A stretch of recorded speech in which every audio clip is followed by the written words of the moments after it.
And after the war ended, you came back to the States and started Harold Burson Public Relations. Well, what happened was that my boss died while I was in the service. I did not want to come back to the company as an employee, and of course I had good connections.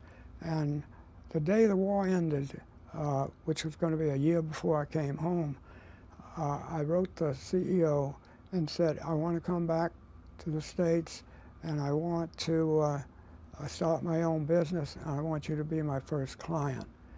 When I went into my own business, without knowing what I was doing, I differentiated myself by specializing in B2B. I see. So early on, that was your niche. Started alone, and I started with 2 clients, and my total income was $1,250 a month. One of my clients gave me office space, so I was doing pretty good. I was 24 years old then. I built it up to 6 people in 1952. Well, Harold, both you and Burson-Marsteller have a reputation for identifying and developing great talent. How have you done that? We decided to be a B2B firm. We wanted to get people who not only were good communicators, but people who knew the business. And I would say of the first 20 people that we hired, probably 12 of them were graduate engineers.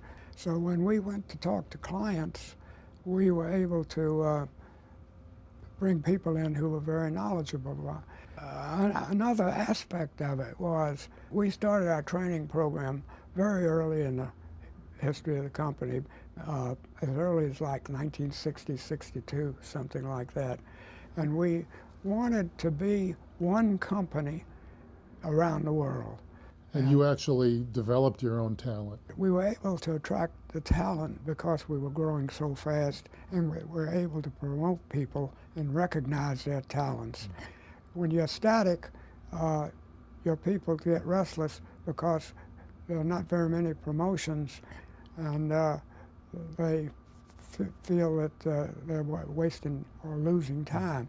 But I think our growth record made it very easy to get the best recruits. Well, Harold, people admire you so much, yet it's unusual to see someone who's accomplished as much as you have and not have that hard edge you see in so many, even CEOs who are really very hard driving. Do you have that hard edge, or do you hide it? Tell us about your style. To be very honest, I just don't like confrontation. But I think if you examine my record closely, I have done what had to be done for the good of the organization.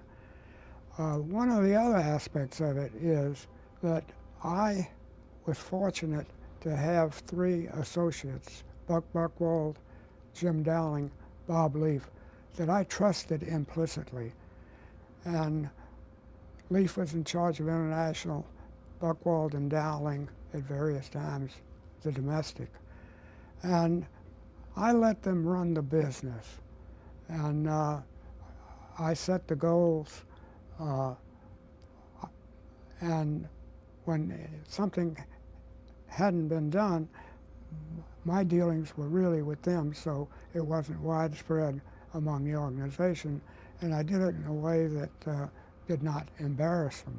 I've always tried to help people as much as I could, and I've gotten a tremendous amount of satisfaction from it. And I think, too, that it's been good business. And I think a good deal of the reputation of the company is based on what I tried to set as the mode of what kind of a company we were.